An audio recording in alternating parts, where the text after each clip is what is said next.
याल तरी यावे लागे अवघे माझ्या मागे मागे अवघे माझ्या मागे मागे अवघे माझ्या मागे मागे याल तरी यावे लागे अवघे माझ्या मागे मागे अवघे माझ्या मागे मागे अवघे माझ्या याल तरी यावे लागे अवघे माझ्या मागे मागे अवघे माझ्या मागे अवघे माझ्या मागे मागे याल तरी यावे लागे अवघे माझ्या मागे मागे अवघे माझ्या मागे मागे अवघे माझ्या मागे मागे आजी से पोट भरी पुढे म्हणाल सोरी पुढे म्हणाल सोरी पुढे म्हणाल सोरी पोट भरी पुढे म्हणाल पुढे म्हणाल सोरी पुढे म्हणाल कोणी कोणाची नगोला कोणी कोणाची नगोला कोणी कोणाची नगोला हळू हळू चाला कोणी कोणाची नगोला कोणी कोणाची नगोला कोणी कोणाची नगोला पोट भरी पुढे म्हणाल सोरी पुढे म्हणाल सोरी पुढे म्हणाल सोरी पोट भरी पुढे म्हणाल सोरी पुढे म्हणाल सोरी पुढे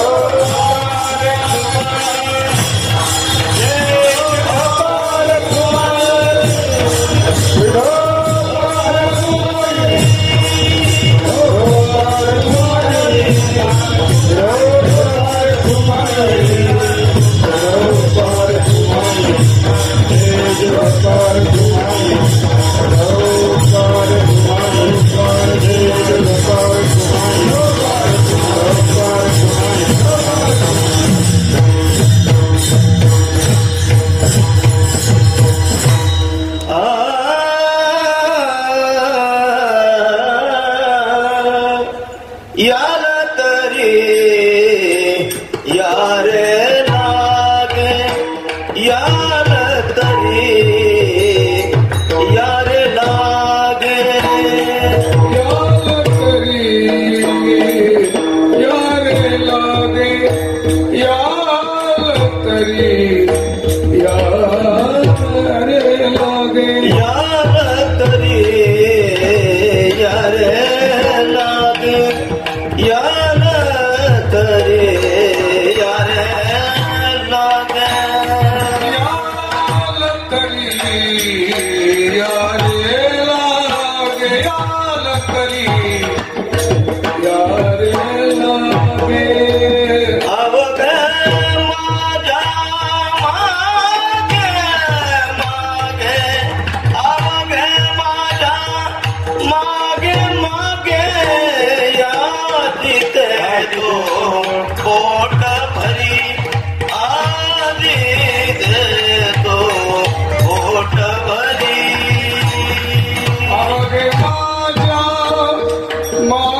देतो पोट भरी याल तरी यार लागे याल तरी यार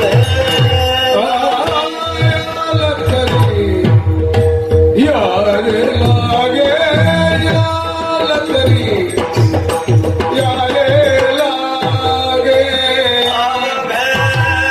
माझा माग माग अवघ माझ्या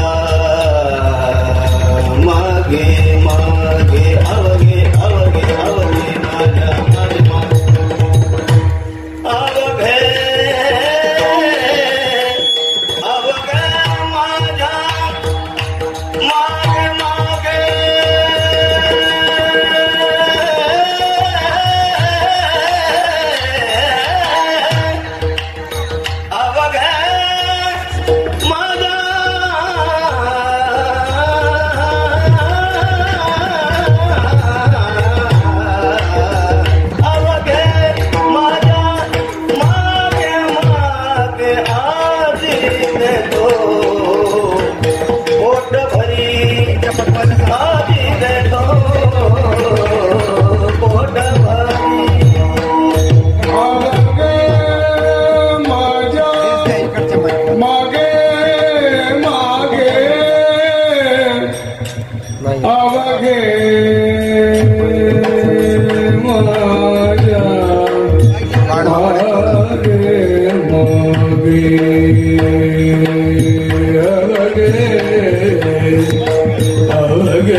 लागे याल तरी यारे लागे घे माझ्या मागे मागे आज देतो पोट भरी पुरे म्हणाल तो वरी हळूहळू चाला कोणी कोणाशी न बोला आज देतो पोट भरी पुरे म्हणाल तो वरी तुका म्हणे सांडा घाटे तुका म्हणे सांडा घाटे तेने नका भरू पोटे आज देतो पोट भरी पुरे म्हणाल तो वरी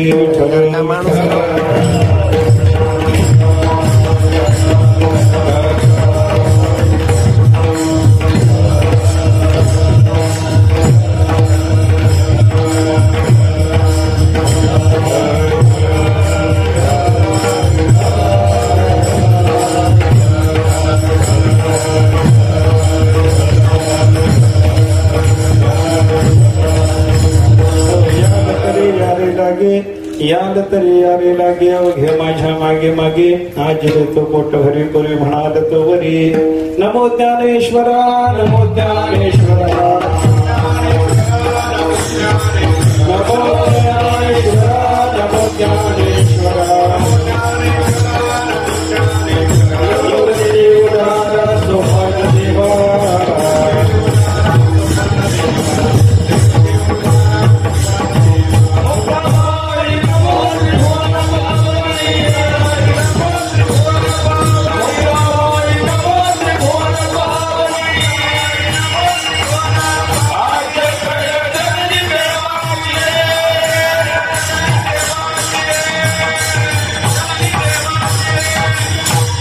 तरी यारे लागे याल तरी यारे लागे घे माझ्या मागे मागे आज देतो पोट भरी पुरे म्हणाल तो वरी सेवेकरता घेतलेला भंग जगद्गुरु संत श्रोमणी श्री तुकाराम महाराजांचा एक अत्यंत महत्वाचा असा कार्याच्या प्रसंगातला भंग आहे। या भंगातून तुकाराम महाराजांनी भगवंताचा आणि गोपाळांचा कार्याच्या प्रसंगात झालेला जो काही संवाद आहे त्या संवादाचं चित्र रेखाटलेलं आहे असं आपल्याला चिंतन करता येतं बरं का।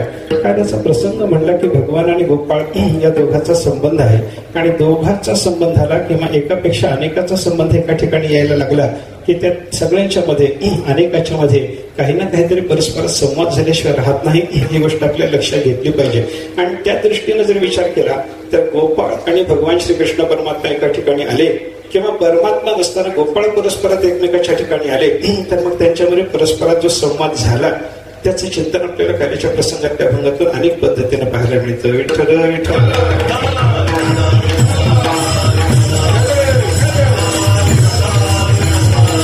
संवादाचा विचार आपल्याला थोडासा केला पाहिजे बरं का। देवाचा आणि भक्ताचा संवाद झाला त्याचे चिंतन करा, भक्ताचा परस्परात संवाद झाला त्याचे चिंतन करा। पण संसारी माणसाचा परस्परात जर संवाद झाला तर त्याला संवाद सुद्धा म्हणता येते, वादविवादच म्हणावं लागतं, म्हणून त्याचं चिंतन करण्याचं काही कारण नाही अशी स्थिती आपल्याला पाहायला सापडते बरं का। संवादाच्या बद्दल ऐका, दोघांचं जर बोलणं झालं, वाद झाला, संवाद झाला तर त्याच्यातून काय निष्पन्न होतं याच्याबद्दल शुकाचार्याचा रंभ्याचा संवाद प्रसिद्ध आहे। शुकरंभा संवादाचं चिंतन आपल्याला फार सुंदर रीतीने पाहायला सापडतं। संसारात दोघांचा संवाद जर झाला तर त्याच्यातून काय निष्पन्न होतं आणि परमार्थात संवाद जर झाला तर त्याच्यातून काय निष्पन्न होतं हे दोघांनी एकमेकाला समजून सांगितलेलं तिथे पाहायला सापडतं बरं का। रंभा सांगायला लागली आमच्या संसारात दोघांचा जेव्हा संवाद होतो तेव्हा वादे वादे वर्धते वैरवन्ये, दोघांचा वाद झाल्याच्या नंतर त्याच्यातून वैराचा अग्नी वाढलेला पाहायला सापडतो। हे आमच्या संसारातल्या संवादाचं क्षेत्र आहे। परमार्थात दोघांचा संवाद झाला तर काय निष्पन्न होतं? शुकाचार्याने रंभेला सांगितलं आमच्याकडे भांडण वगैरे काही नसतं म्हणे, वादे वादे जायते तत्वबोधा, दोघांचा संवाद झाल्याच्या नंतर त्याच्यातून तत्वबोध तत्वज्ञान निर्माण होणं, एखादं तात्विक चिंतन निष्पन्न होणं ही स्थिती परमार्थाच्या वादाची आहे। विठ्ठल विठ्ठल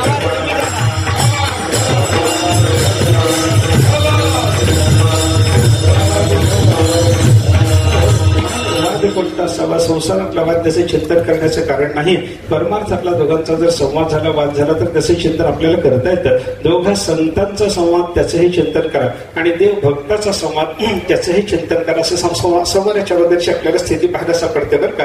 वादाचा विचार जर करायचा झाला तर आपल्याला शास्त्रकारांनी वाद तीन प्रकारचा सांगितला, एकाला वाद म्हणतात, एकाला जल्प म्हणतात आणि एकाला वितंडा म्हणतात बरं का। एक कथालक्षण नावाचा लहानसा ग्रंथच आहे। कथालक्षण नावाच्या त्या ग्रंथामध्ये हे सगळेच्या सगळे कथेचे प्रकार म्हणून सांगितले होते। कथा म्हणजे निरूपण जे चालतं, चिंतन जे चालतं, बोलणं जे चालतं त्या कथा लक्षणामध्ये त्यांनी एक वादरूप कथा, एक जल्परूप कथा आणि एक वितंडारूप कथा म्हणूनच सांगितलेलं आपल्याला पाहायला सापडतं बरं का.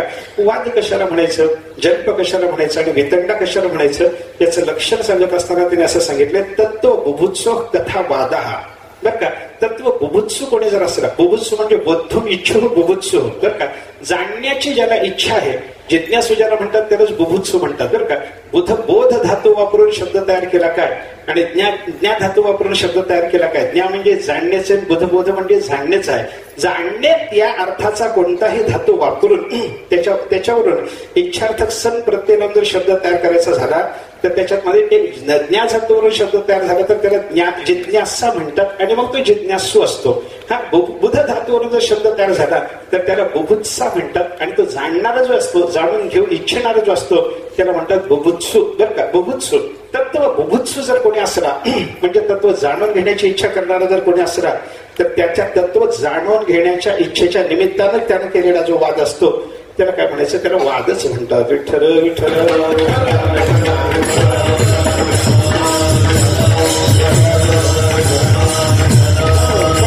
बोलायला आपल्या शाळेला असतो पण त्याला तत्व जाणून घेण्याची इच्छा नसते. मग तो काय करतो, आपल्याला जिंकण्यासाठी म्हणून आपल्याशी जर काही बोलायला लागला तर विजिगीषुणासह कथा जल्पहा. बरं का, ज्याला जिंकायचं आहे, जिंकायची इच्छा आहे, त्या जिंकायच्या इच्छेनं तो समोरच्या माणसाशी बोलायला लागला की त्याच्याकडून होणारा जो वाद असतो त्याला काय म्हणायचं, जल्प.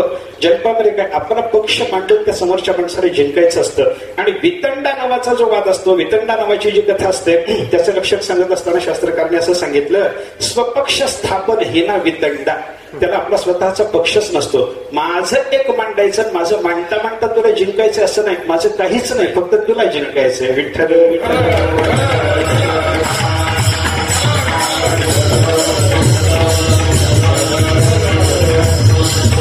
म्हणून संसारातल्या वादाचं स्वरूप जर आपण पाहायला लागलं तर संसारातले वाद कसे असतात, एक तर जल्प तरी असतील नाही तर वितंडा तरी असतील. आपला पक्ष मांडून समोरच्या माणसाला जिंकणं ही तरी हा समोरच्या संसारी मनुष्याला असू शकते, किंवा माझं काहीच म्हणणं नाही, फक्त तुझं खंडन करत मला राहायचं आहे, अशी तरी भावना संसारी मनुष्याची असू शकते. म्हणून संसारी मनुष्याचं जे बोलणं आहे त्यांचा परस्परात होणारा जो वादसंवाद आहे, वादविवाद आहे, त्याचं चिंतन करण्याचं कारण नाही.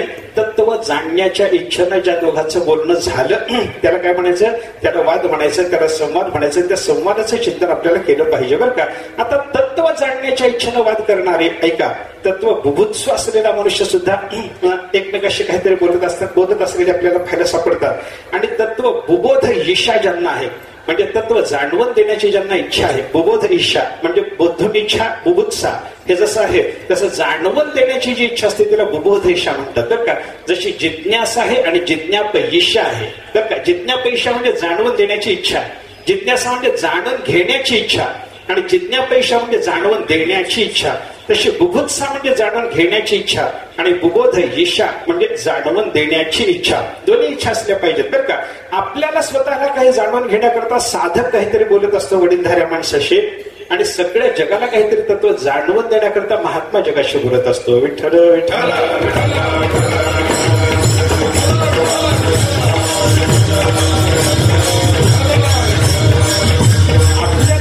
जाणून घ्यायचं आहे आणि याच्याकरता मोठ्या माणसाशी जर वाद घातला तर तोही संवाद आहे.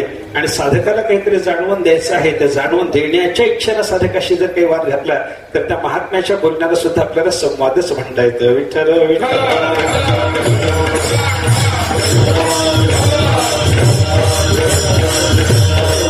गुरु महाराजांच्याकडे जातो, गुरु महाराजांच्याकडे गेल्याच्या नंतर त्याला काहीतरी तत्व जाणायचं असतं आणि तत्व जाण्याच्या अपेक्षेने तो गुरु महाराजांना विचारत असतो, गुरु महाराज मला हे सगळं समजावून सांगा, आत्मा कशाला म्हणावं, परमात्मा कशाला म्हणावं, त्या आत्मा परमात्म्याचं ऐक्य होण्याची शक्यता कशी आहे, ज्ञान कशाला म्हणावं, अज्ञान कशाला म्हणावं, ते अज्ञान कसं निवृत्त होणं शक्य आहे, हे सगळं गुरु महाराजांना तो विचारायला लागला. तर ते जिज्ञासेनं बरं का, जाणून घेण्याच्या इच्छेनं त्याचं विचारणं चालू आहे असं आपल्याला चिंतन करता येतं. आणि ज्यानं जाणून घेण्याकरता गुरु महाराजांना काहीतरी विचारलं, ते विचारल्याच्या नंतर गुरु महाराजांनी त्याला सांगितलेलं याला पटलं नाही म्हणून आडवाडवीचं काही जरी तो साधक बोलायला लागला तरी आपल्याला जे जाणून घ्यायचं आहे ते पक्क व्यवस्थित रीतीनं जाणून घेण्याकरता तो गुरु महाराजांना अडवतो आहे.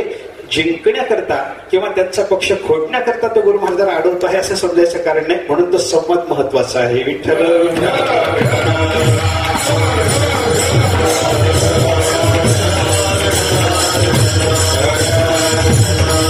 जगात काहीतरी तत्व अवगत करून देणं. आता हे जिज्ञासेनं म्हणजे बुभुत्सेनं जाणणं कसं असतं त्याच्याबद्दलचा थोडासा खुलासा मी केला.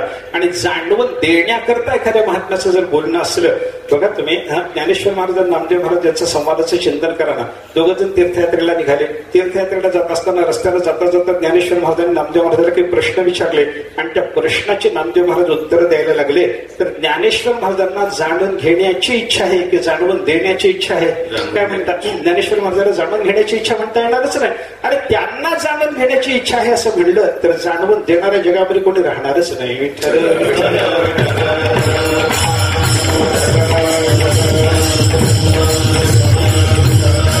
ज्ञानी यांचा शिरोमणी, ज्ञानी याचा गुरु राजा महाराज अशी जर त्यांची स्थिती असेल तर त्यांना जाणून घ्यायचं आहे म्हणून ते विचारतात असं म्हणता येत नाही आपल्याला, बरं का. नामदेवरायला ज्ञानेश्वर महाराजांनी काही प्रश्न विचारले. ध्यान कशाला म्हणावं? ध्यान म्हणजे काय? ध्यानाची तुमची व्याख्या काय? ज्ञानोबरांनी असं विचारल्याबरोबर नामदेव महाराजांनी सांगितलं, महाराज तुम्ही योगी आहात, योगियाचे राजे आहात. तुम्हाला एवढं मोठं ज्ञान योगशास्त्राच्या संबंधातलं असताना ध्यान नावाच्या साधनेचं स्वरूप तुम्ही मला विचारावं? नामदेवरायला ज्ञानेश्वर महाराजांनी सांगितलं तसं नाही, तुम्ही भक्त आहात, भक्तीच्या क्षेत्रात तुमचा अधिकार मोठा आहे. पांडुरंगरायचे तुम्ही प्रेम भांडारी म्हणून जगामध्ये ओळखले जाता. मग ध्यान कशाला म्हणावं ही योगशास्त्राच्या दृष्टीने असलेली व्याख्या काय असायची ती असू द्या. तुम्हाला भक्तीच्या दृष्टीनं भक्ताच्या अंतःकरणाला जाणवणारी ध्यानाची व्याख्या काही सांगता येते का? नामदेवांनी त्याला उत्तर दिलेलं आपल्याला पाहायला सापडतं. ध्यान तया नाव निर्विकार निके, ध्यान तया नाव निर्विकार निके, ये माझ्या देखी विठोबाशी,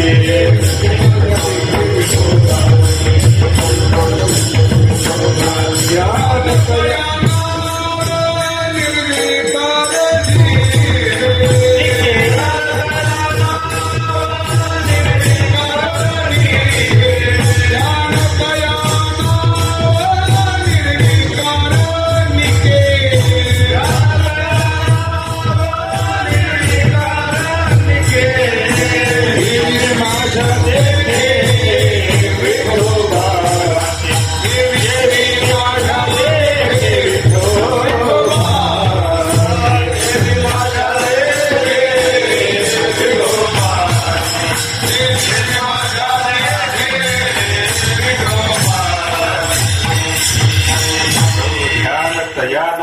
निर्विकार निके, निर्विकार निक ध्यान त्याला म्हणावं. त्याचं नाव निर्विकार निक ध्यान आहे. कशाला म्हणायचं? नामदेवला सांगतात, जे विश्वे माझ्या देखे विठोबासी, सगळ्या विश्वामध्ये परमात्मा पंढरीनाथाचं दर्शन जर व्हायला लागलं तर त्याला मी निर्विकार निक ध्यान म्हणतो असं नामदेव महाराजांनी भक्तिशास्त्राच्या दृष्टीनं ध्यानाचं व्याख्यान केलं. मला सांगा, योगशास्त्राने ध्यानाची व्याख्या जी आपल्याला सांगितली ती एवढी व्यापक आहे का? योगशास्त्रानं सांगितलेल्या ध्यानाच्या व्याख्येचा विचार जर आपण केला, अंतःकरणात चालणारं एक आकार अंतःकरणामध्ये आणायचा, त्याच्या आकाराचा वृत्ती प्रवाह चालू ठेवायचा. तत्र प्रत्यय एकतानता ध्यानम, प्रत्ययाशी एकता होण्याचा केलेला साधकाचा प्रयत्न त्याला ध्यान म्हणायचं. अंतःकरणात देवाचं रूप आणायचं, त्याच्याशी एकता व्हायचं. त्याच्या आकाराचा वृत्ती प्रवाह चालू झाल्याच्या नंतर विजातीय वृत्ती प्रवाहाचं त्याला खंडन निर्माण होऊ द्यायचं नाही, अशी अवस्था संपादन करणं याला योगशास्त्र ध्यान म्हणतं.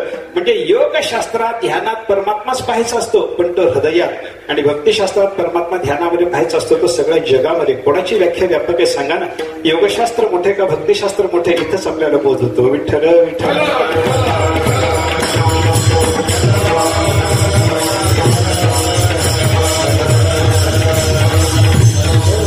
योग्याचे शिरोमणी असलेले ज्ञानेश्वर महाराज भक्त शिरोमणी नामदेवरायला ध्यानाची व्याख्या विचारतात.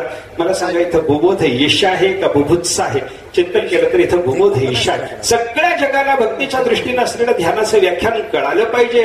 आणि आपण योगी आहोत, योग्याने सांगितलेलं भक्तीच्या दृष्टीनं केलेलं व्याख्यान करायचे जगाला पटायचं नाही.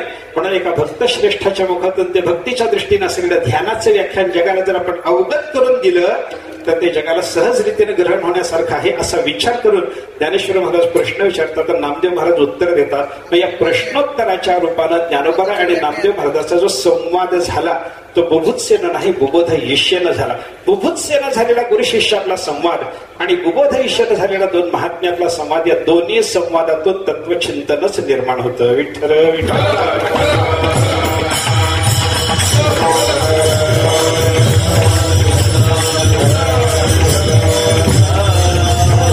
देव आणि भक्त भक्ताच्या संवादाचं चिंतन करा. देव आणि भक्ताचा संवाद अनेक ठिकाणी आपल्याला पाहायला सापडतो. वावडीने वाद वावडीने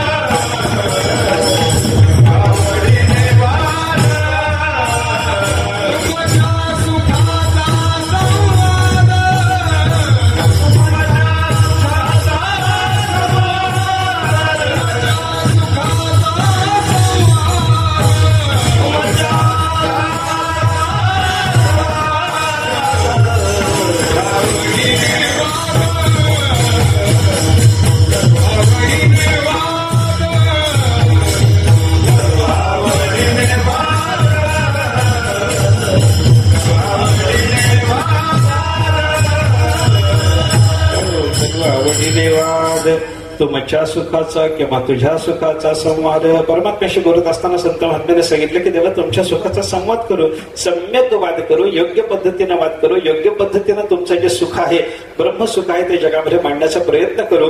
असं म्हणून संत महात्मे देवाशी बोलण्याचा प्रयत्न करतील. देवाचा आणि भक्ताचा संवाद होईल. उदाहरणार्थ जर पाहायचं झालं तर अर्जुनाचा आणि भगवंताचा संवाद गीतेमध्ये झाला. एकादशी स्कंदामध्ये भगवंताचा विचार जर आपण करायला लागलो, उद्धवाचा आणि भगवंताचा संवाद झाला. कशा करता झाला? उद्धवाला तत्व जाणून घेण्याची इच्छा आहे, अर्जुनाला तत्व जाणून घेण्याची इच्छा आहे आणि देवाला तत्व जाणवून देण्याची इच्छा आहे. एक बुभुत्स आहे आणि एक बुबोध येशू आहे. बरं का, बुभुत्स आणि बुबोध येशू या दोघांचा संयोग झाला. आपण संवादाचं स्वरूप वेगळ्या वेगळ्या पद्धतीने लक्षात घ्या. नामदेवराय, ज्ञानेश्वर महाराज या दोघांच्या संवादाचं चिंतन जर आपण करायला लागलो तर दोघे बुबोध येशू आहेत, दोघे बुबोधेश्वर. अर्जुन आणि श्रीकृष्ण परमात्मा, उद्धव आणि श्रीकृष्ण परमात्मा यांच्या संवादाचं चिंतन जर केलं तर साधक म्हणून असलेले अर्जुन आणि उद्धव बुबोत्सू आहेत आणि त्यांना बोध देण्याकरता प्रवृत्त झालेले भगवान श्रीकृष्ण परमात्मा बुबोध येशू आहेत. विठ्ठल विठ्ठल.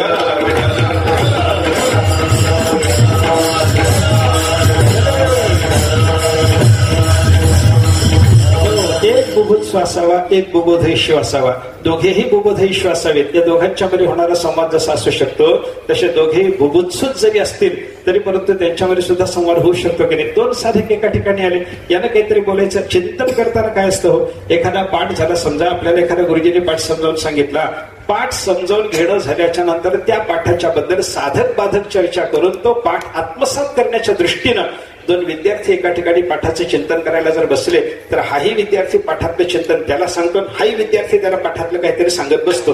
दोघांचा संवाद झाला. त्या दोघांचा संवाद जो झाला तो कशा करता झाला? तत्व जाणण्याकरता झाला की नाही? झालेला पाठ व्यवस्थितरित्यानं आत्मसात होण्याच्या दृष्टीनं दोघांचं चिंतन जर चालत असेल, तत्व बुभुत्सूच आहेत दोघे जण, बरं का. पण तत्व जाणून घेण्याची इच्छा असणारे हे दोघ जण, ऐका, यांच्या आत्ताच्या संवादामध्ये कोणीही बुबोध येशू नाही, त्यांना समजावून सांगणार कोणी नाही.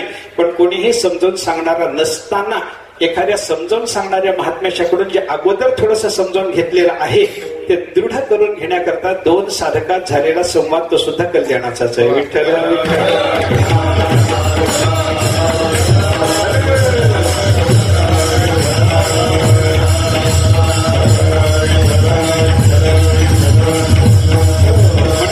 बुभुत्सूत संवाद होऊ शकतो, दोन बुबोध येशू मध्ये संवाद होऊ शकतो आणि एक बुभुत्सू आणि एक बुबोध येशू अशा दोघांच्या मध्ये संवाद होऊ शकतो.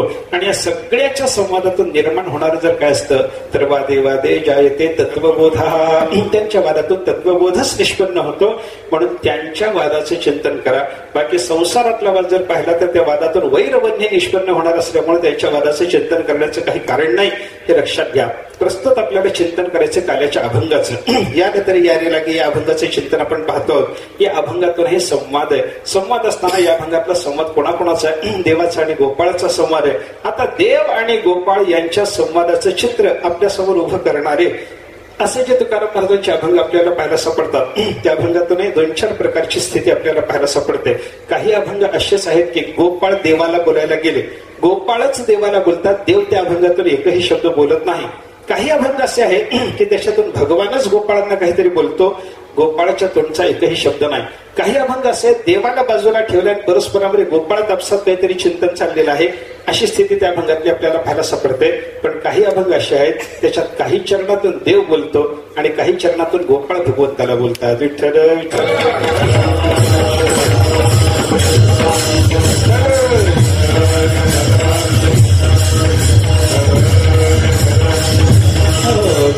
अभंगाचा विचार असा आहे, गोपाळाचंच आपसामध्ये काहीतरी बोलणं चाललेलं किंवा गोपाळ भगवंताला बोलायला गेले. पहिला प्रकार मी सांगितला होता, गोपाळ बोलतात, भगवंताशी बोलतात, देवाचा एकही शब्द नाही, गोपाळाचे सगळे शब्द आहेत. अशी काही अभंगाची स्थिती आपल्याला पाहायला सापडते बरं का. गडी गेले रडी काढोने दीज तू जडी,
रडी कान्होने दिस तू चढी, आम्ही न खेळो आला भाव तुझा कळो.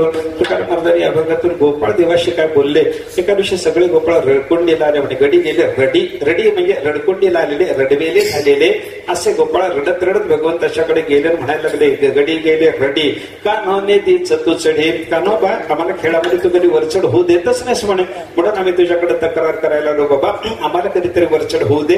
खेळामध्ये असं नसतं एकाने वरचढ व्हायचं एकाने हारायचं, असं चालतच राहतं म्हणे. प्रत्येक वेळेला मीच वरचढ होणार आणि तुम्हाला मी जिंकू देणारच नाही, असं कशा करता भाव धरतोस बाबा.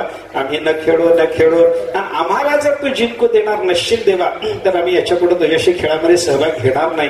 आला भाव तुझा कडो, तुझ्या मनातला आम्हाला हरवण्याचा जो भाव आहे तो आम्हाला जर कळत असेल तर तुझ्याबरोबर खेळण्यामध्ये मजा नाही, म्हणून आम्ही तुझ्याशी खेळणार नाही. मला सांगा, या 2 चरणातून आपण जे आता चिंतन पाहिलं, या चिंतनाचा विचार जर केला तर गोपाळ बोलतात, देवाशी बोलतात असं जसं आपल्याला दिसलं, तसं एक तरी शब्द गोपाळाशी परमात्मा बोलला असा या अभंगातून आपल्याला दाखवता येणं शक्य आहे का? नाही. म्हणजे काही अभंग असे आहेत की त्याच्यातून गोपाळच देवाला बोलतात, अशा पद्धतीची अवस्था आहे. काही अभंग आपल्याला अशी पाहायला सापडतात की देवाचा संबंध नाही, गोपाळचं आपसातलं बोलणं चाललेलं आहे बरं का. चला वळू गाई पैसू येऊ एके ठाई, बहु गेली वणवण पाय पिटी झाला शेण, खांदी भार पोटी भूक काय खेळा याचे सुख तुका म्हणे धावे, मग अवघे बरवे. सबंध अभंग पाहिला तर इथं देवाचा एकही शब्द नाही, गोपाळाचंच आपसातलं बोलणं आहे. विठ्ठल विठ्ठल.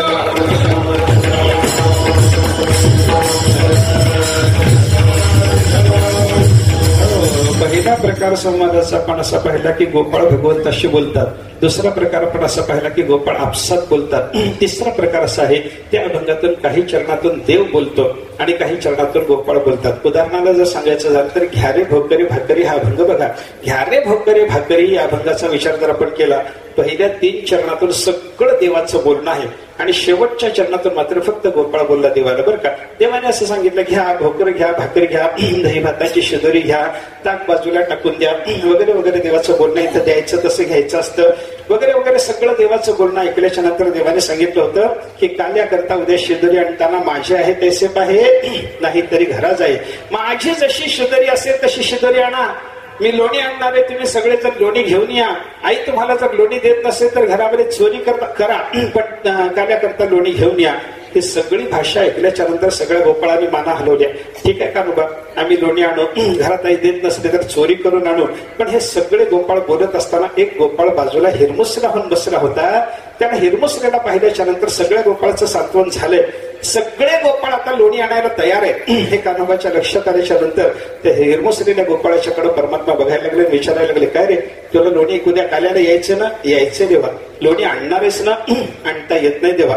घरात चोरी करून का होईना, आईला सांगू नको चोरी करून का होईना, पण लोणी घेऊन ये असं मी बोललो ना. बोलला देवा, पण येतो मग काय अडचण आहे तुला? आता चोरी करून तुला लोणी आणता येणार नाही का? तो म्हणायला लागला, देवा चोरी कोणापासून करायची? माझ्या घरात कोणीच नाही आहे. का म्हणे खरी माझे कोणी नाही हरी, नका करू दूरी, मन माझ्या लेकरे.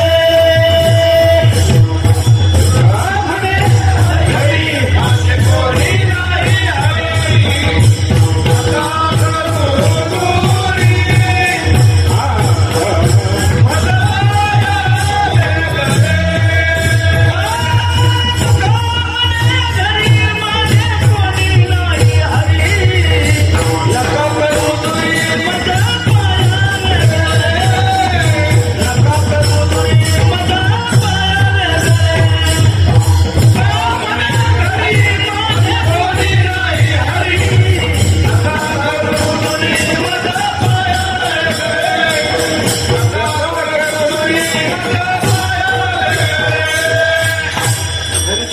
लोणी आणा म्हटल्यानंतर तो गोपाळ हिरमुसळा झालेला. त्याला देवाने विचारलं, चोरी करून आणता येत नाही का तुला? तो म्हणला, देवा चोरी कोणापासून करायचं? तुका म्हणे घरी माझे कोणी नाही हरी. तेव्हा माझ्या घरी कोणीच नाही हो, मला आई नाही बाप नाही, असा मी अनाथ आहे. आणि अशा अवस्थेमध्ये मी कसं लोणी आणू? तुमच्या काल्याच्या या आनंदामध्ये मला कसं सहभागी होता येईल? नका करू दुरी माझं पाया वेगळे. माझ्या घरी कोणी नसल्यामुळं मी काल्याने लोणी जरी आणू शकत नसलं तरी देवा मला चरणाजवळ आश्रय द्या. मला तुमच्या चरणापासून वेगळं करू नका, दूर करू नका. की त्या गोपाळाची प्रार्थना ऐकल्याच्या नंतर आमचे गुरुजी त्याच्या पुढे गमतीनं असं सांगायचे, गमतीनं म्हणजे आनंदानं प्रेमानं असं सांगायचे की तो हिरमुसला गोपाळ ज्याला काल्याकरता लोणी आणता येत नव्हतं, ज्यानं दीन भावानं देवाला मला तुम्ही चरणापासून दूर करू नका अशी प्रार्थना केली होती, त्याला देवाने जवळ घेतलं आणि सांगितलं तुला माझंच लोणी देतो म्हणे. विठ्ठल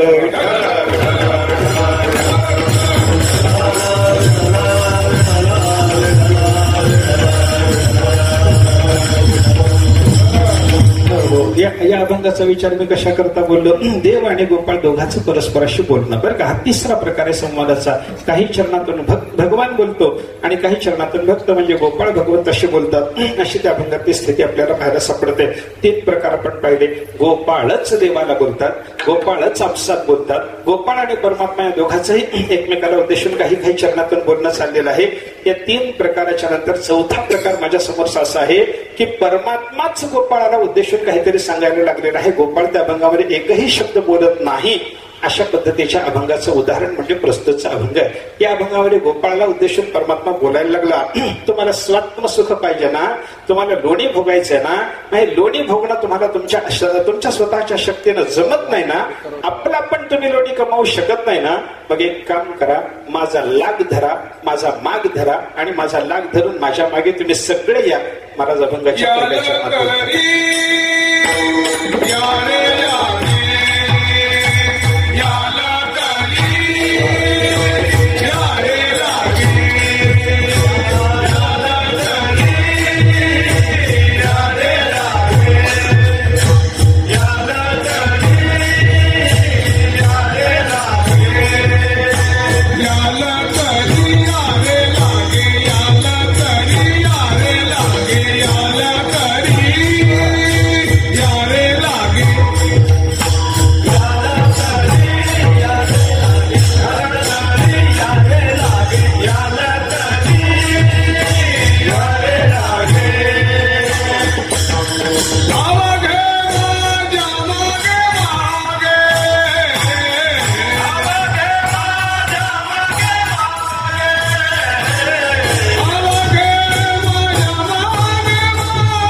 एकमेकाशी कसं बोलतात कळलं ना. परमात्मा बालभावाने गोपाळाशी बोलत असताना असंच म्हणले असतील ना, याग तरी असंच असतं ना देवाचं बोलणं. अगदी अनुरूप अशा पद्धतीचे झाले बरं का. या तरी या रे लागे. परमात्म्याने सगळ्या गोपाळांना सांगितलं तुम्ही माझ्या मागे या. तुम्हाला स्वात्म सुख पाहिजे, नवनीताचं सुख पाहिजे बाबा, माझ्या मागे या, माझ्या मागे या. ऐका, देव बोलवायला तयार आहे, पण जातो कोण? हो, सगळ्याला परमात्मा बोलवतो, सगळ्याला या या या या, अवघे या, माझ्या मागे या. परमात्म्याचं म्हणणं चालू आहे, पण परमात्मा सगळ्याला जरी बोलवायला तयार असला तरी चालू जाणे वाट ऐसा विरळा एखादा.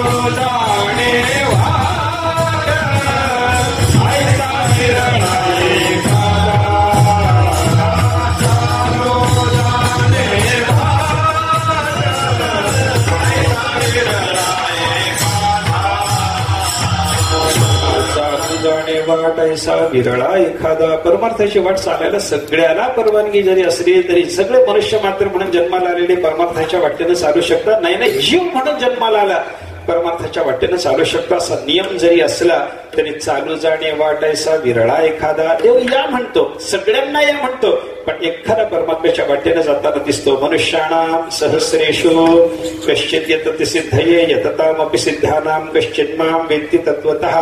भगवंताची भाषा कशी आहे? हजारो माणसामध्ये, हजार माणसात नाही बरं का, मनुष्याणाम सहस्रेषु बहुवचन वापरले. हजारो माणसामध्ये म्हणजे अनेक हजारामध्ये एखादा असा निघतो की जो देवाला जाणायला निघालाय. आणि देवाला जाणायला निघालेले हजारातून जे एक एक असे जेव्हा हजारो होतात तेव्हा त्या हजारो जिज्ञासूंमधून एखाद्याला परमात्म्याचं ज्ञान होतं. विठ्ठल विठ्ठल.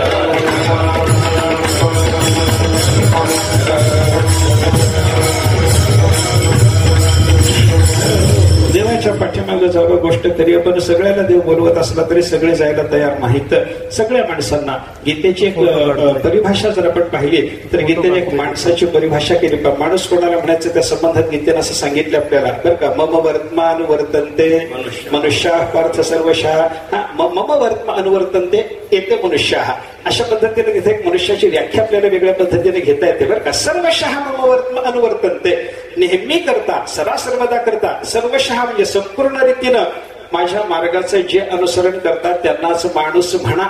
अशी देवाने एक माणसाची व्याख्याच एका वेगळ्या परिभाषेनं एक अन्वय वेगळा लावून घेतला तर तिथं मनुष्याची व्याख्या आपल्याला पाहणं शक्य होतं बरं का.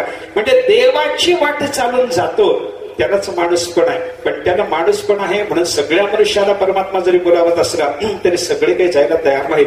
देव म्हणतो माझ्या मागे या, माझ्या मागे या. हे देवाने जसं सांगितलं नाही का, तसं नुसतं मागे या म्हणत नाही परमात्मा, माझा लाग धरा म्हणतो. लाग शब्दाचा अर्थ संबंध असा आहे बरं का. अगोदर देवाचा संबंध धरायचा आणि मग देवाच्या मागे जायचं. विठ्ठल विठ्ठल.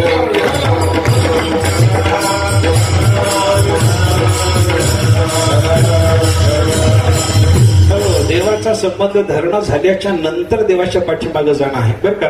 म्हणजे काय, अगोदर देवाच्या संबंधात येणं आणि त्याच्यानंतर देवाच्या पाठीमागे जाणं. कित्येक लोकांचं कसं असतं, देवाचं अनुसरण करतात पण देवाचा संबंध धरत नाही. म्हणजे हे हौशी वारकरी असतात की नाही, ते सगळे हौसेनं वारीला दिंडीला येणारे, पालखी सोहळ्याला येणारे जे लोक आहेत की नाही, हे देवाच्या मागे यायला लागले हो, पण देवाचा संबंधच याने धरलेला नाही. काय उपयोग व्हायचा?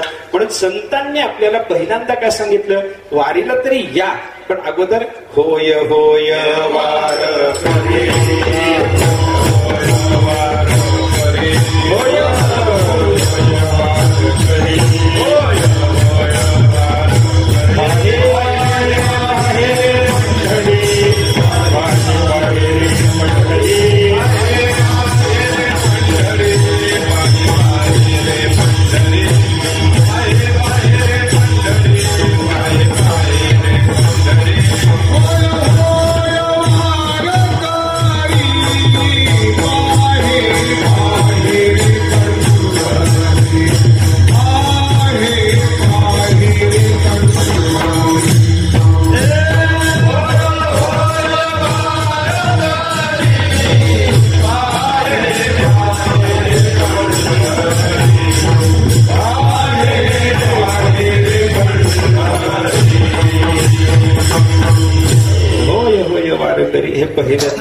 अगोदर वारकरी झालं पाहिजे, कंठात तुळशीची माळा धारण केली पाहिजे, एकादशीचं व्रत केलं पाहिजे, कपाळाला नित्य नियमानं गोपीचंदन लावलं पाहिजे.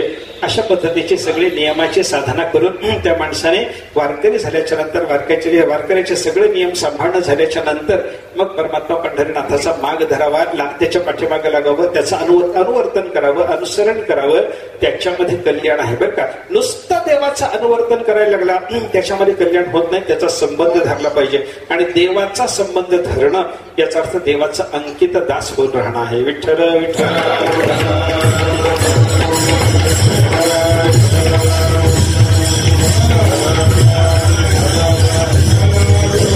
तुम्ही शांत भावाने परमात्म्याला समर्पित व्हा. विठ्ठल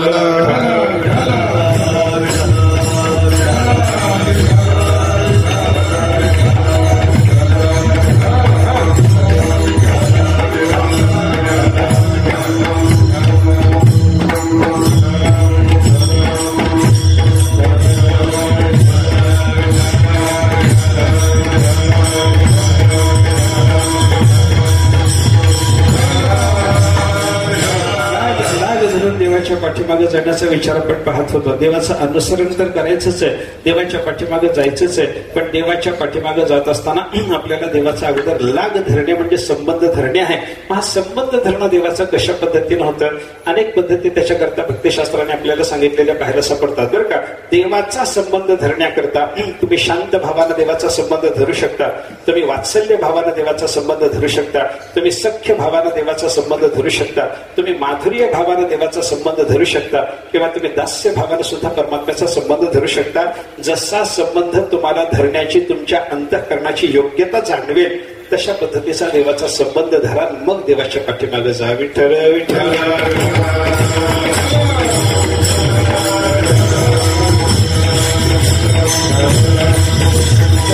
ज्ञानोबा तुकोबा सारख्या संतांचा विचार जर आपण केला तर यांनी शांत भावानं देवाचा संबंध धरला.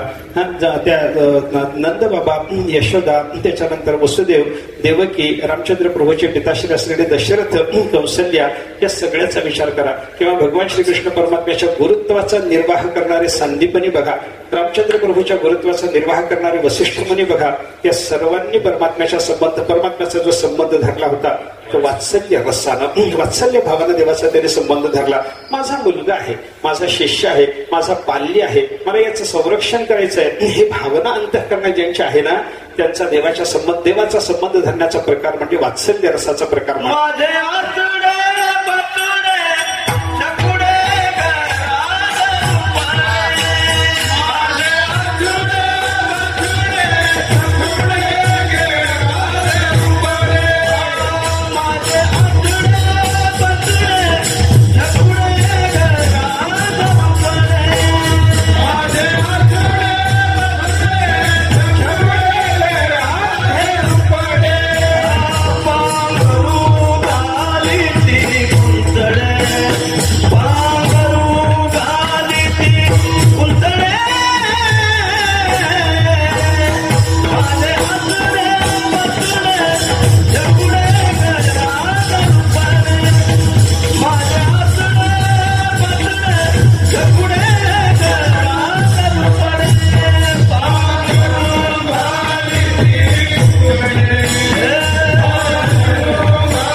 म्हणजे अशा पद्धतीची भाषा आहे. माझे अच्छडे बच्छडे छकुडे ग राधे रुपडे पांघरू घाली ती कुंचडे, त्याला कुंची पांघरू घालायची, त्याला अच्छडं म्हणायचं, बच्छडं म्हणायचं, छकुडं म्हणायचं.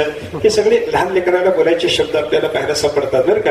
काही ठिकाणी संतांनी चिपडे म्हणले कृष्णाला उद्देशात बरं का. यशोदा भक्ताच आहे, तिचा मातृभावच आहे, वात्सल्य भावानच ते देवाच्याकडे भक्ती आहे. एक अशी कथा एका श्लोकातून गुंफलेली आपल्याला पाहायला सापडते पा. एका दिवशी यशोदा माता भगवंताला मांडीवर घेऊन झोपवत होती आणि झोपवता त्याला कथा सांगत होती.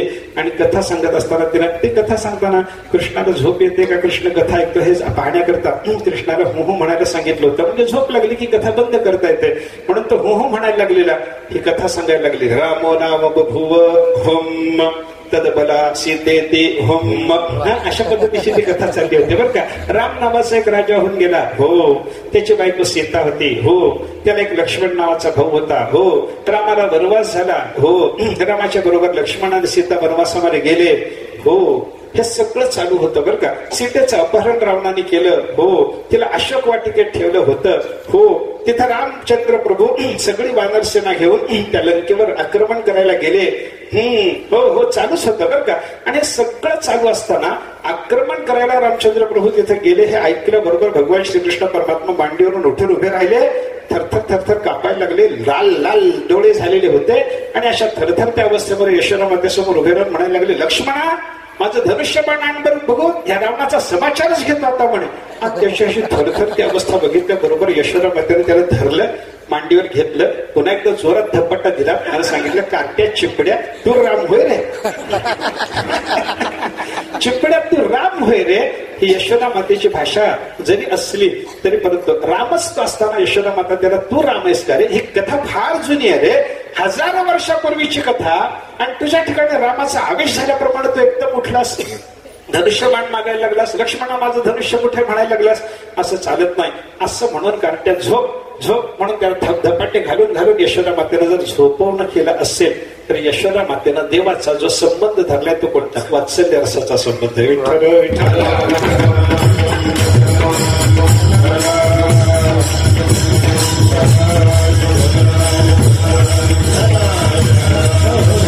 एक संबंध आहे शांत भावाचा, दुसरा संबंध आहे वात्सल्य भावाचा, त्याच्यानंतरचा तिसरा संबंध निर्माण होतो सख्य भावाचा. बरं का, परमात्मा माझा मित्र आहे, माझा सखा आहे. अशा पद्धती सख्यामध्ये सुद्धा अनेक प्रकार आपल्याला शास्त्रानं सांगितले. कोणाला सखा म्हणलं, कोणाला प्रिय सखा म्हणलं, कोणाला प्रिय नर्म सखा म्हणलं. असे वेगळे वेगळे सख्याचे प्रकार आणि त्याची लक्षणं भक्तिशास्त्रामध्ये वेगळ्या वेगळ्या पद्धतीने भक्तिरसामृत सिद्ध वगैरे ग्रंथातून सांगितलेली पाहायला मिळतात. बरं का, असू द्या, तो विस्तार आपल्याला आता करण्याचं कारण नाही. पण या सगळ्याच्या सगळ्या लोकांनी देवाचा संबंध जो धरला तो सखा म्हणून धरलेला आहे. आणि परमात्मा एकदा सखा झाला की जग कृपा करतं. तुकाराम महाराजांनी सांगितले,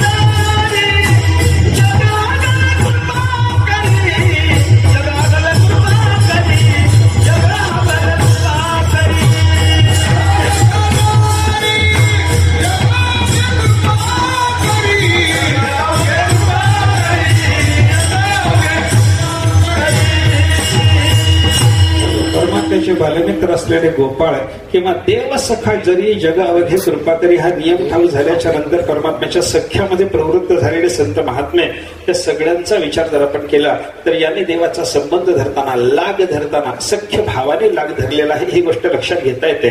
ज्ञानोबा तुकोबा सारखे संत महात्मे शांत भावाने देवाचा संबंध धरतात. वसुदेव देवकी नंदबाबा सारखे भगवंताचा संबंध धरत असताना वात्सल्य भावाने संबंध धरतात. गोपाळासारखे सगळेच्या सगळे भक्त भगवंताचा संबंध धरताना सख्य भावाना संबंध धरतात. सगळ्याच्या सगळ्या गोपिका आणि भगवान श्रीकृष्ण परमात्म्याच्या सगळ्याच्या सगळ्या पट्ट राण्या यांनी देवाचा जो संबंध धरलेला आहे तो माधुर्य भावाचा संबंध आहे. विठ्ठल विठ्ठल.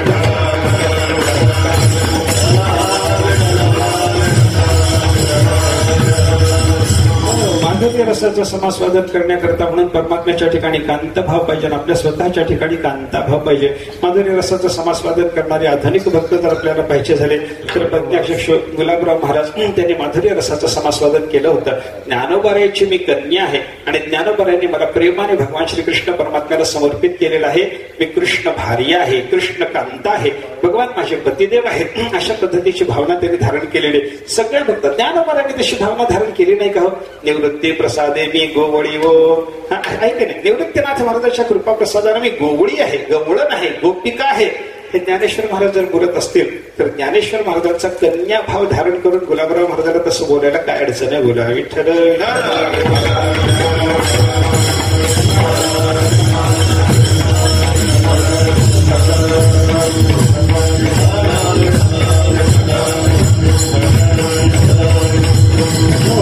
परमात्म्याच्या संबंधानं माधुर्य रसाचा संबंध धारण करणारे असे काही भक्त आपल्याला पाहायला सापडतात आणि काही भक्तांनी परमात्म्याच्या दास्याचा संबंध धारण केला. मारुतीसारखे भक्त आपण पहा, अक्रूर सात्यकी सारखे भगवंताचे भक्त पहा, अर्जुनासारखा भगवंताचा भक्त पहा. या सगळ्या भक्तांनी परमात्म्याच्या दास्यामध्ये सदा सर्व काळ प्रवृत्ती राखलेली आपल्याला पाहायला सापडते. आणि दास्य करणं म्हणजे काय? सदा सर्व काळ भगवंताची सेवा करणं हा दास्याचा अर्थ आहे बरं का. नाथ महाराजांनी दास्याचा हा अर्थ आपल्याला सांगितलाय बरं का. किती कर्तव्यता हेची दासा लागे, किती कर्तव्यता हेची दासा लागे, सेवा वाहा जगी पांडुरंग,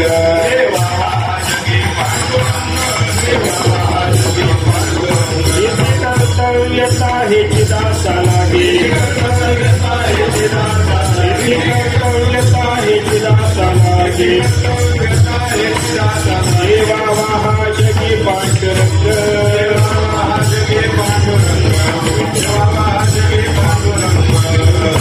कर्तव्यता हेच दासा लागे, सेवा वाहा जगी पांडुरंग. सदा सर्व काळ परमात्मा पंढरनाथाची सेवा करावी हीच दासाची किती कर्तव्यता आहे. हे नाथ महाराजांनी सांगितलेले चिंतन लक्षात घेऊन ज्याने सदा सर्व काळ परमात्मा पंढरनाथाची सेवा करण्याचा संकल्प केला, दास्यम कर्मार्पणं तस्य कैंकर्यमपि सर्वथा, हे दास्याची परिभाषा आहे. परमात्म्याला दास्यम कर्मार्पणम, आपल्याकडून घडणारी कोणतीही काया वाचा मनाची क्रिया परमात्म्याला समर्पण करणे आणि सदा सर्व काळ त्याच्या किंकर भावाने वर्तन करून त्याने सांगितलेलं काम करीत राहणे, हे ज्यानं केलं त्याला म्हणतात दास. असा दास भावाचा संबंध परमात्म्याशी काही लोकांनी धरलेला आपल्याला पाहायला सापडतो. कोणता तरी संबंध धरा, परमात्मा म्हणतात याल तरी यायचं असेल ना, या रे लागे, माझा लाग धरून माझा संबंध धरून या, विनाकारण यायचं नाही माझ्या पाठीमागं, माझा संबंध धरायचा. आणि संबंध धरल्याच्या नंतर ज्यांनी कोणी संबंध धरलेला आहे अशा अवघ्या जणांनी माझ्या मागे यायचं. अवघे माझ्या मागे मागे माझ्या मागे या. परमात्मा म्हणतो माझ्या मागे या, अनुसरण करा, माझं अनुसरण करा. अनुसरण कोणाचं करावं याचा माणसाने विचार केला पाहिजे बरं का. अनुसरणाला आपल्याला चिंतन करताना असं लक्षात घेतलं पाहिजे की ज्याच्या पाठीमागे जाण्यानं नक्की कल्याण आहे त्याचं अनुसरण करावं. विठ्ठल विठ्ठल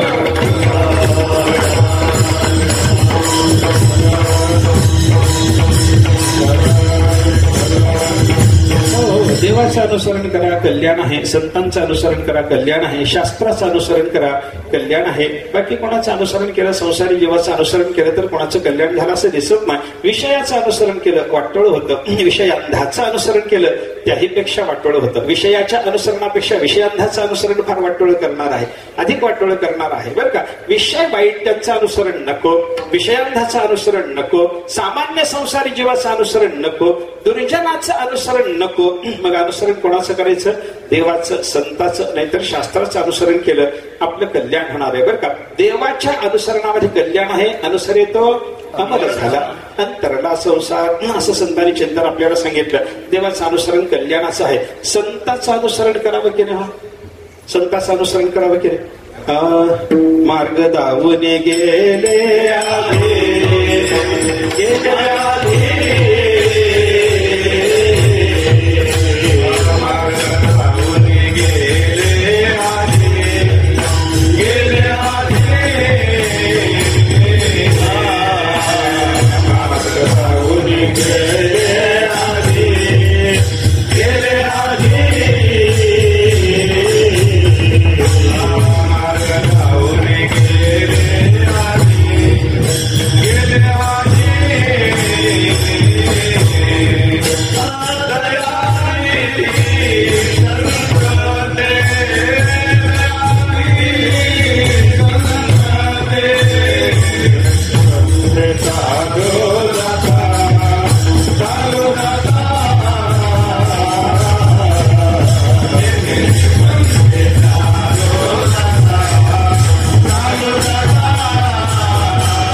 दयानिधी संत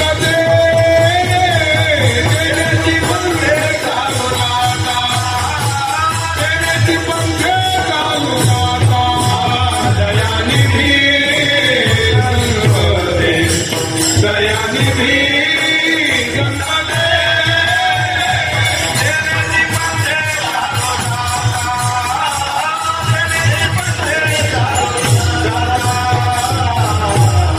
मार्ग धावून गेले आधी दयानिधी संत ते देण्याचे पंथे चालू जाता न पडे गुंता कोठे काही. संत आपल्याला मार्ग दाखवून पुढे गेले ते निधाई झाले. पुढे गेले त्यांचा शोधित मार्ग चला जाऊ माग घेता मी. त्या संताचा माग घेत जर आपण गेलो त्यांच्या पावलावर पावलं टाकत जर आपण जाण्याचा प्रयत्न केला तर न पडे गुंता कोठे काही. परमार्थात आपल्याला कुठल्याही प्रकारची अडचण निर्माण होणार नाही. कुठेही गुंता निर्माण होणार नाही, अडचण निर्माण होणार नाही. आपण अगदी निर्वेधपणे परमार्थाच्या शेवटच्या मुक्कामापर्यंत जाऊन पोहोचू शकतो. अशी अवस्था आपल्याला संपादन करायची असेल तर संतांचा मार्ग धरा, त्यांचं अनुसरण करा. देवाचं अनुसरण करा, कल्याण. संतांचं अनुसरण करा, कल्याण. देवाचा मार्ग कोणता, संतांचा मार्ग कोणता याचा जर विचार केला, शास्त्र मार्ग हाच देवाचा आणि संतांचा मार्ग आहे. परमात्म्याच्या समोर उद्धवाचे प्रश्न आहेत, पंथा उत्पथश्च कहा. मार्ग कोणता आणि उत्पथ म्हणजे अयोग्य मार्ग कोणता. त्या दोन्ही प्रश्नाची उत्तर अशीच भागवतात. उत्पथश्चित्त विक्षेप, चित्त विक्षेप करणारा मार्ग तो अयोग्य मार्ग आहे. आणि पंथा मन्निगम स्मृत, माझा वेदशास्त्राचा जो मार्ग आहे तोच मार्ग खरा मार्ग आहे. वेद मार्गे मुनी गेले त्याची मार्गे चाललो. ज्ञानोबा सुद्धा सांगतात आमचा मार्ग म्हणजे वेदमार्ग. म्हणजे देव आणि संत या दोघांनाही अभिप्रेत असलेला मार्ग म्हणजे शास्त्राचा मार्ग. विठ्ठल विठ्ठल.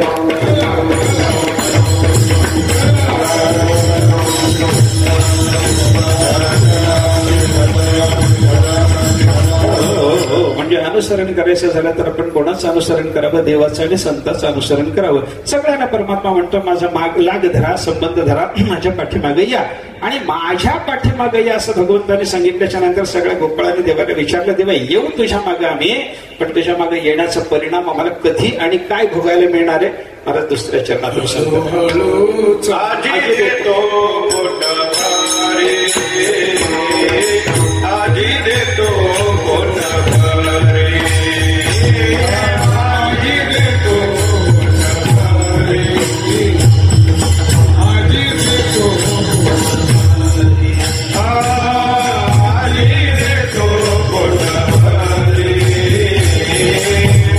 देतो कोण भरे, आजी देतो भरे, आजी देतो भरे.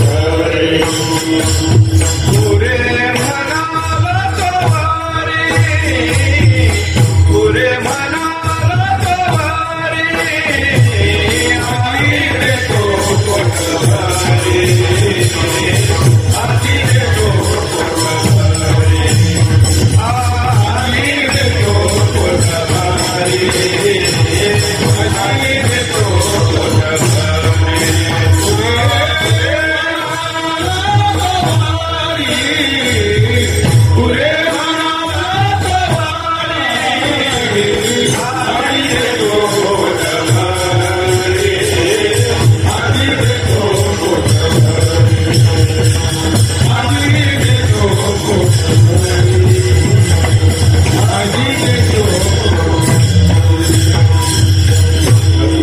देतो पोट भरे, पुरे म्हणाल तो वरे. परमात्म्याने गोपाळांना सांगितलं तुम्ही माझा लाग धरा, संबंध धरा, माझ्या मागे या. आणि मग माझ्या मागे आल्याच्या नंतर मी तुम्हाला काय देणार आहे. परमात्म्याने सांगितलं आज देतो पोट भरे, पुरे म्हणाल तो वरे. तुम्हाला पोट भरून सुखाचं भोजन देतो, लोणी खायला देतो, ब्रह्मानंद तुम्हाला भोगायला देतो. हा ते लोणी तुम्हाला खायला देणार आहे, ते पोटभर देणार आहे. आणि पोटभर म्हणजे पुरे म्हणाल तोपर्यंत, म्हणजे अलमबुद्धी निर्माण होईपर्यंत तुम्हाला देणार आहे बरं का. ब्रह्मसुख देणार आहे बरं का. या क्षेत्राचं नाव अलंदीच असंच आहे बरं का. अलंददाती इयम अलंदी, जे संपूर्णपणे आपल्याला अलमबुद्धी देणारी आहे अशी ही नगरीच आहे. त्या नगरात आल्याच्या नंतरच आपल्याला अलमबुद्धी निर्माण व्हावी. हा नगराचा जर महिमा असेल तर हे नगर सुद्धा ब्रह्मरूपच आहे. विठ्ठल विठ्ठल.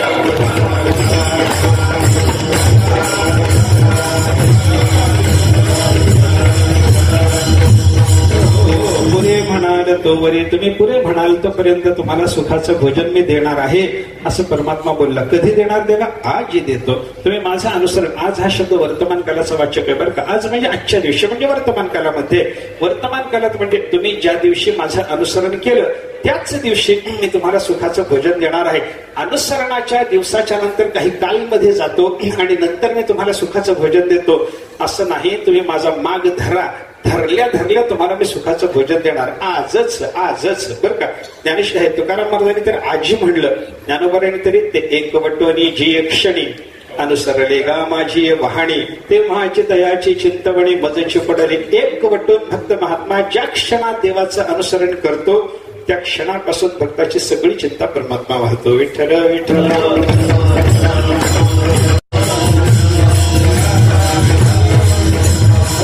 आज देणार, या क्षणात देणार, पोटभर देणार.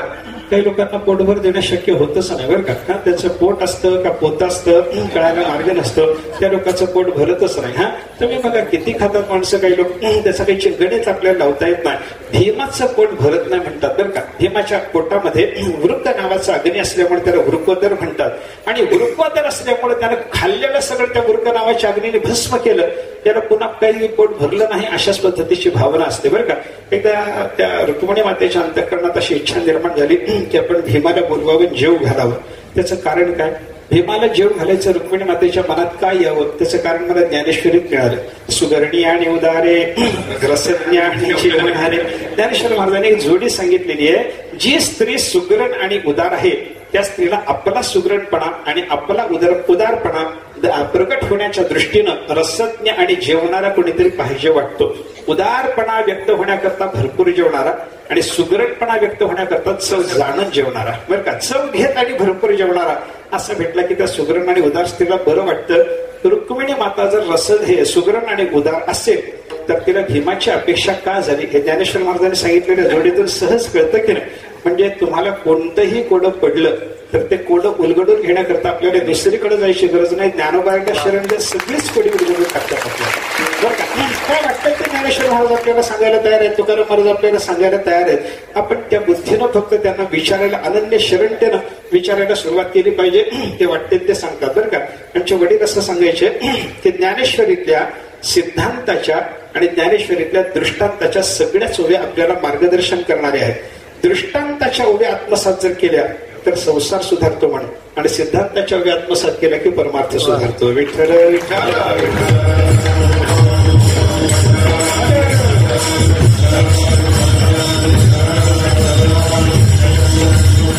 रुक्मिणी माता सुगरण आणि उदार असल्यामुळे त्याने भीमाला जेवायला बोलवायचं ठरवलं. भीम दादा जेवतात, चांगले ते रसज्ञ आहेत, कारण त्यांचे पाक प्रसिद्धच आहे ना. भीमपाक म्हणतातच ना. ते भीमपाक आणि नलपाक असे दोन पाक आपल्याकडे प्रसिद्ध शास्त्रामध्ये सांगितलेले, स्वयंपाकाच्या शास्त्रामध्ये, पाकशास्त्रामध्ये सांगितलेले पाहायला मिळतात.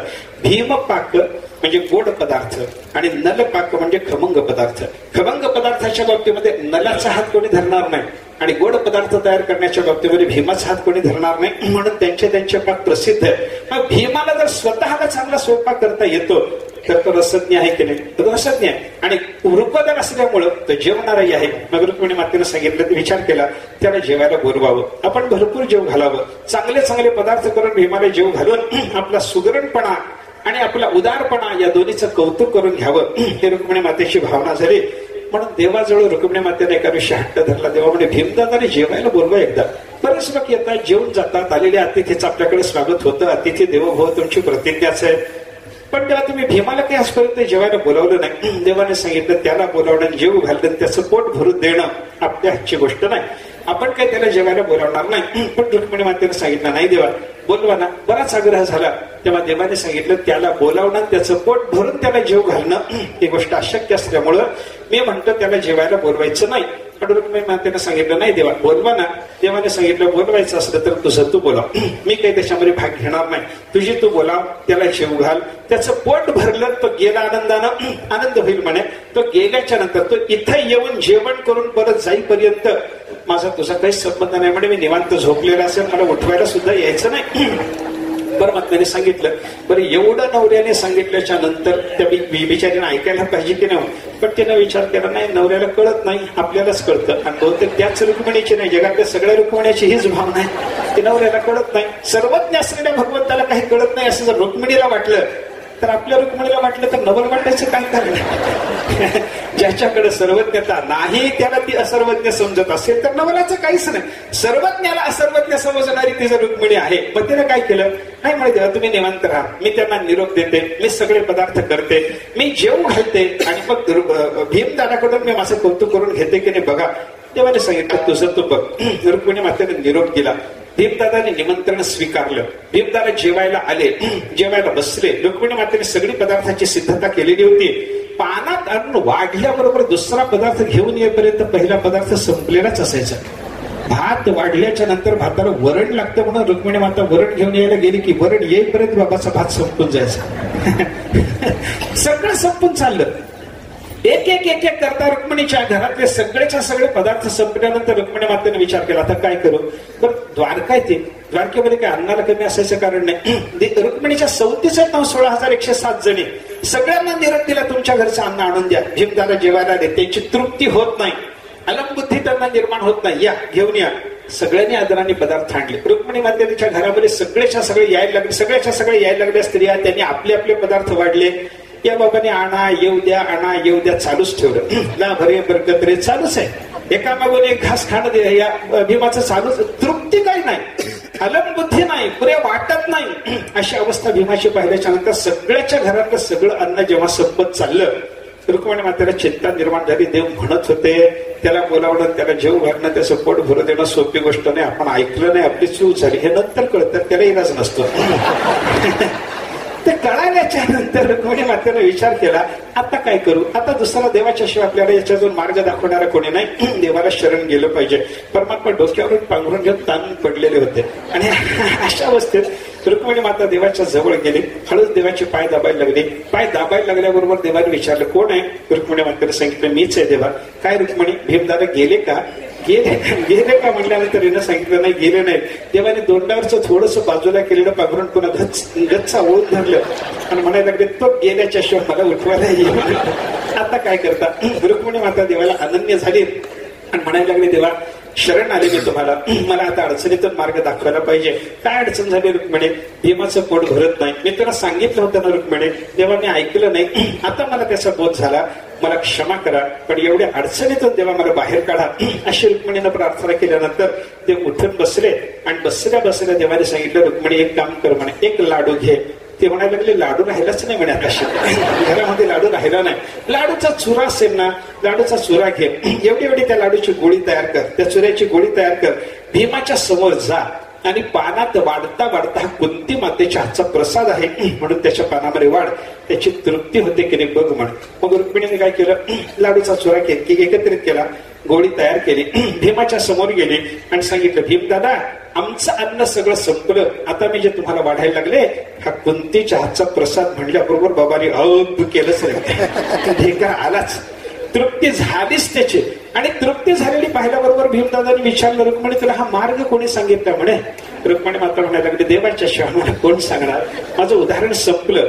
मला सांगायचं काय होतं, भीमाचं पोट भरत नाही, ते भरायचं जर झालं तर त्याच्याकरता कुंतीच्या हातचा प्रसादच लागतो. त्याप्रमाणे जीवाचं अंतःकरण सुख भोगून भरतच नाही, भगवंताचा प्रसाद मिळावा तेव्हा अंतःकरण भरतोय.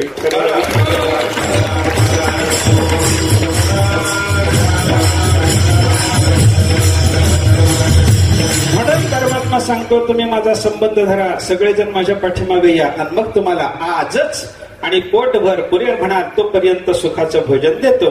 सगळे गोपाळ म्हणले किती चांगले देवा, तुझ्या पाठीमागे आल्यावर सुखाचं भोजन मिळणार, आजच मिळणार, पोटभर मिळणार, अलमबुद्धी निर्माण होईल, एवढं सुख मिळणार. असं म्हणल्याच्या नंतर सगळे गोपाळ उठले म्हणायला लागले चला चला चला देवा तुमचा संबंध आमचा आहेच आहे, आम्ही तुमच्या पाठीमागे येतो. मग देवाने सांगितलं थोडं थांबा, माझ्या पाठीमागे येताना माझे काही नियम आहेत, ते नियम मी सांगतो तेवढे ऐका, ते पाळूनच माझ्या पाठीमागे आलं पाहिजे. ते नियम महाराजांनी तिसऱ्या चरणात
चला, कोणी कोणाशी न बोला, तुम्ही माझ्या मागे या बाबा, चला माझ्या बरोबर, पण हळूहळू हळूहळू चालत चला. माझ्या मागे येत असताना कोणत्याही मार्गात, वेदशास्त्रानं सांगितलेला कोणताही मार्ग असा नाही की ज्याच्यामध्ये वेगाने आपल्याला चालत जाता येईल. कोणत्याही मार्गाला लागा, सगळ्या मार्गामध्ये हळूहळूच चालणं असतं. परमात्म्याच्या प्राप्तीकरता तुम्ही कर्माचा मार्ग धरा, परमात्म्याच्या प्राप्तीकरता योगाचा, ज्ञानाचा, भक्तीचा मार्ग धरा. कुठल्याही मार्गात हळूहळूच चालावं लागतं. तिळे तिळे पुण्य साचा पडे, नाही की नाही? कर्म मार्गातलं हळूहळू चालणं असल्याच्याशिवाय तिळे तिळे पुण्य साचा पडे म्हणता आलं का? हळूहळूच चालावं लागतं. ते ज्ञानयोग आणि कर्मयोग या दोन मार्गाच्या बद्दल भेदाचं चिंतन सांगताना ज्ञानोबा तिसऱ्या अध्यायात काय बोलले? उत्प्लवना सच्चा पक्षी फळाशी झोपले जैसा, सांगे नर केवी तेसा पावे वेगा, तो हळूहळू ढाळे ढाळे केतुके नेके वेळे, मार्गाचे निबळे निश्चित ठाके, देख पावे हंगम मते, अधिष्ठोनी ज्ञानाते, सांख्य सद्य मोक्षाते आकळिते, येर योगीये कर्माधारे, विहितेची निजाचारे, पूर्णता अवसरे पावती होती. कालांतरानं त्यांना पूर्णता प्राप्त होते. याचा अर्थ काय? म्हणजे पक्षाने उड्डाण करून एकदम फळाला चुंबन द्यावं, पण माणसाला मात्र ते फळ प्राप्त करून घेत असताना मात्र हळूहळू डाळीवरून डाळीवर चढता चढता ते फळापर्यंत पोहोचता येतं. तसं उत्प्लवना सरिसा पक्षी फळाशी झोंबे, अशा पद्धतीची ज्ञानयोगाची अवस्था असते. पण कर्मयोगाला मात्र हळूहळू जाऊनच परमात्मा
संचित असं होता होता हळूहळू आपल्याला पदोपदी म्हणजे पावला पावलांना निजपदाला जाता येतं. असं चिंतन जर संत महात्मे आपल्याला सांगत असतील तर कर्म मार्गामध्ये हळूहळू चालणं आहे, ही गोष्ट स्वीकारावी लागेल. ज्ञान मार्गाचा विचार करा.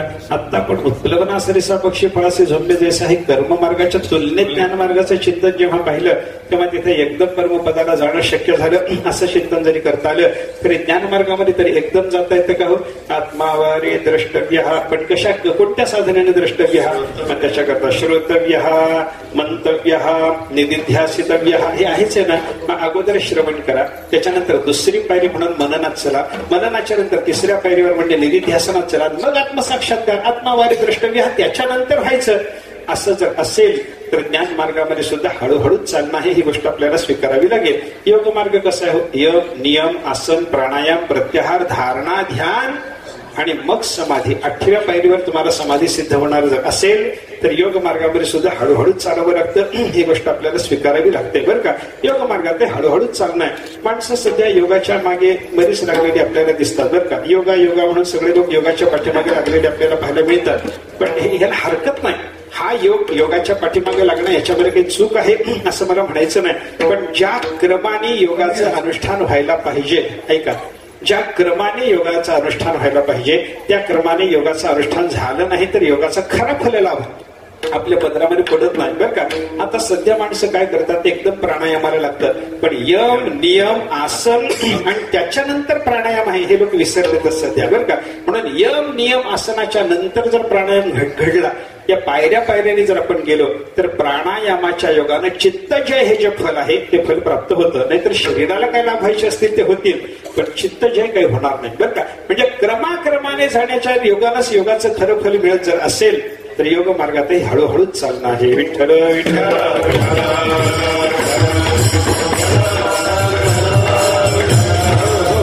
कर्म, ज्ञान, योग या 3 मार्गामध्ये हळूहळू चालावं लागतं. भक्ती मार्गाचं तरी काय हो, भक्ती मार्गात सुद्धा हळूहळू चालणं आहे ना. चिंतन करा. ज्ञानोबारायांनी आपल्याला 12व्या अध्यायामध्ये हा उपदेश केलेला आहे की बाबा आपल्याला परमात्म्याचं चिंतन सदा सर्व काळ केलं पाहिजे. 8ही प्रहर आपलं अंतःकरण परमात्म्याच्या चरणाला समर्पित असावं, गोष्ट खरी आहे. पण 8 प्रहर देवाच्या चरणाला चित्त समर्पण करणं शक्य नाही ना. मग काय करा, तरी गायसे करी या 8 पहारा माझारी मोठके निमिष भरी देत जाय. काय करा, मग तुम्हाला 8 प्रहर परमात्म्याचं चिंतन करणं शक्य नाही ना. मग अंतःकरण आपलं एक निमेषभर, एक क्षणभर परमात्म्याला द्यायला शिका.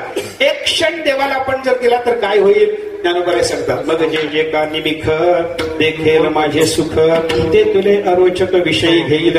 मग ज्या क्षणामध्ये तुमचं चित्त दिवसभरात परमात्म्याच्या चरणाशी संलग्न होईल तेवढ्या क्षणामध्ये तरी ते विषयाच्या बाबतीतली अरुची धारण करेल ना.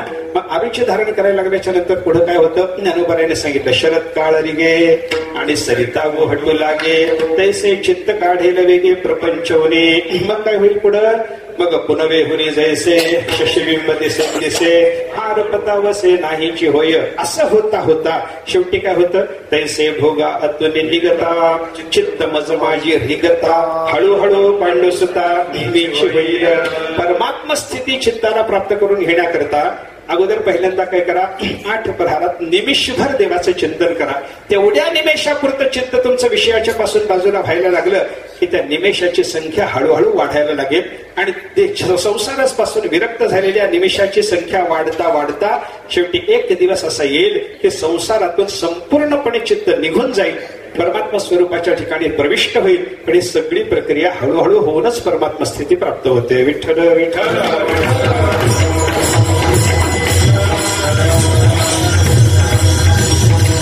असं असल्यामुळे हे हळूहळू चाला सांगावं लागलं बरं का. आणि कोणी कोणाशी न बोला, प्रपंचाच्या गोष्टी एकमेकाशी बोलायच्या नाही. हरी बोला नाहीतरी अबोला व्यर्थ गरबला करू नका. हे हळूहळू चालणं आणि कोणी कोणाशी न बोलता चालणं हे कशा करता सांगितलं असावं, त्याचं कारण आहे. गोपाळांना घेऊन परमात्मा लोणी भोगायला देण्याकरता निघालेले, पण गोपाळांना लोणी जे द्यायचे ते चोरीचं भोजन आहे बरं का. आणि चोरीचं भोजन करायचं म्हणलं की तिथं जोरानं वेगानं चालत जाऊन चालत नाही, हळूहळू चालावं लागतं. गप्पा मारत जाऊन चोरीचं जेवण करता येत नाही, चोरी करता येत नाही, म्हणून न बोलता जावं लागतं. विठ्ठल विठ्ठल.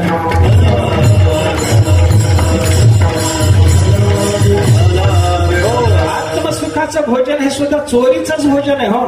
आत्मप्रभानीच नवी त्याची करोनी ठाण देवी जो इंद्रिया ते चोरोनी जेवी तयासीची भावे. इंद्रियाला चोरून जेवणाऱ्यालाच आत्मसुखाचं भोजन जर फावणार असेल तर मग हे चोरीचं भोजन करायला जाताना हळूहळू चालणं आणि एकमेकाशी न बोलणं हे नियम माझे पाळावे लागतील. मग हे नियम पाळून माझा संबंध धरून तुम्ही माझ्या पाठीमागे आलात की लगेच तुम्हाला सुखाचं भोजन मी देणार आहे हे देवाने सांगितलं. आणि देवाचे हे नियम कठीण आहेत असं लक्षात आल्याबरोबर काही गोपाळ रेंगाळले, म्हणायला लागले देवा नको म्हणे बाबा, एवढे कठीण नियम सांभाळून त्याच्या पाठीमागे येऊन ते तू म्हणतोस ते लोण्यासारखं ब्रह्मसुख भोगण्यापेक्षा आमच्या घरातलं शेळ्या घाट्यासारखं असलेलं हे विषयाचं सुख आम्हाला भोगलेलं परवडलं असं म्हणणाऱ्या गोपाळाला परमात्म्याने शेवटच्या चरणातून समजावून सांगितलं.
एकमेकाशी न बोलता चालणं, हे सगळेच्या सगळे नियम अवघड आहेत देवा तुझे.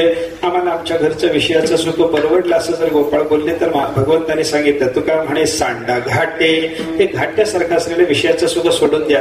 घाटा म्हणजे काय, शिळे तुकडे दुधात शिजवले की त्याचा जो पदार्थ तयार होतो त्याला घाटा म्हणतात बरं का. आई मी खाईन शिळा घाटा, अशा ठिकाणी संतांनी घाटा शब्द वापरलेला आपल्याला पाहायला सापडतो.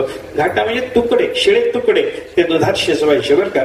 हे दोन पदार्थ असे आहेत का, आमच्या मराठवाड्यामध्ये मेंढीच्या दुधामध्ये तुकडे शिजवायची धनगराकडे पद्धत असते. पा ते मेंढपाळ लोक असतात की नाही, ते काय करतात, मेंढीचं दूध घेतात आणि त्याच्यात शिळे तुकडे शिजवतात.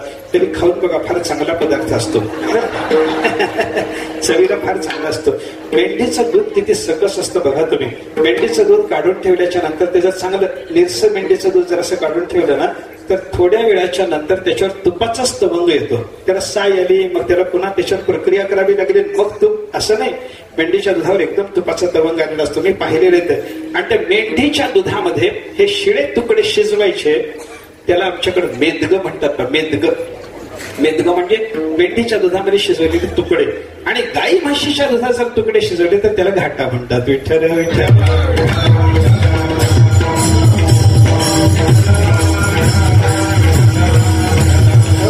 मेदगं काय ना घाटा काय, शेवटी शेळ्याकडीलाच होतंय ना. त्याच्यामुळे हे विषयाचं तुच्छ सुख कसं आहे तर या घाट्यासारखं आहे. सांडा घाटे, त्याचा त्याग करा. तेणे नका भरू पोटे, त्याच्यानं पोट भरायचा प्रयत्न करू नका. माझे नियम थोडे अवघड असतील पण पाळायला शिका बाबानो. माझ्या पाठीमागे या, माझा संबंध धरा, हळूहळू चला, एकमेकाला बोलू नका. माझ्या पाठीमागे अनुसरण करून माझा लाग धरून तुम्ही माझ्या मागे अशा नियमाच्या पालनासहित जर आलात तर आजी देतो पोट भरी, पुरी म्हणाल तो वरी. आजच तुम्हाला हे ब्रह्मसुख मी पोट भरून अनुभवाला आणून देतो असं भगवंताने जे सांगितलं, ते भगवंताचं गोपाळाशी झालेलं बोलणं म्हणजे देवाचा आणि गोपाळाचा संवाद तुकाराम महाराजांनी अभंगातून वर्णन करून सांगितला. यथामते आपण अभंगाचा विचार केलेला आहे. आता सगळ्या गोपाळांना भगवंतांनी पोट